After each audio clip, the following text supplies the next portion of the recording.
domestic violence is often seen as a problem that affects women more than men.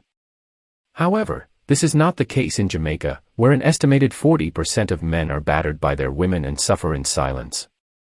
According to a local study by Dr. Herbert Gale, a sociologist at the University of the West Indies, UWI, Mona, approximately 70% of domestic disputes are centered around finances, and while men are more likely to physically abuse women, it is the women who are generally more likely to instigate the conflict.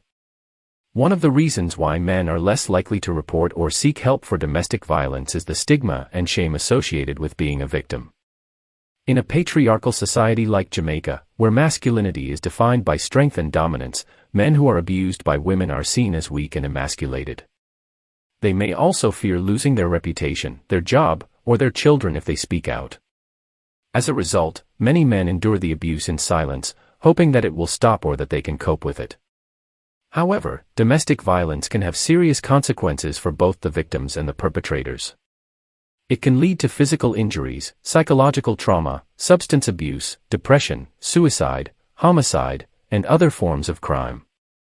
A recent case that shocked the nation was the murder of Damian Blair, a 41-year-old policeman who was shot to death by his wife at their home in Manchester on May 29.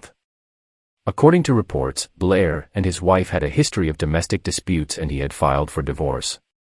His death highlighted the need for more awareness and intervention for male victims of domestic violence in Jamaica. Another tragic example of domestic violence against men is the case of a police officer who was murdered by his wife. The officer, who was 29 years old, was stabbed to death by his wife at their home in St. Catherine on May 23, 2023. The motive for the killing is not clear, but some reports suggest that the couple had a history of domestic disputes and that the wife was jealous of the officer's female colleagues. The wife was arrested and charged with murder. There are some initiatives that aim to address this issue, such as the Men's Crisis Center in Kingston, which offers counseling and support for men who are experiencing domestic violence or other challenges.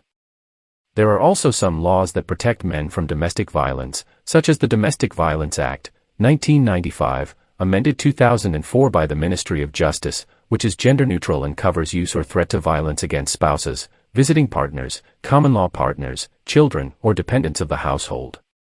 However, these laws are often not enforced or applied effectively due to lack of resources, training, or sensitivity among law enforcement and judicial officials. Therefore, there is a need for more action and advocacy to prevent and respond to domestic violence against men in Jamaica. This includes raising public awareness about the prevalence and impact of this problem, challenging the stereotypes and norms that perpetuate it, providing more services and support for male victims, improving the legal and institutional framework to protect them, and promoting healthy and respectful relationships among couples and families.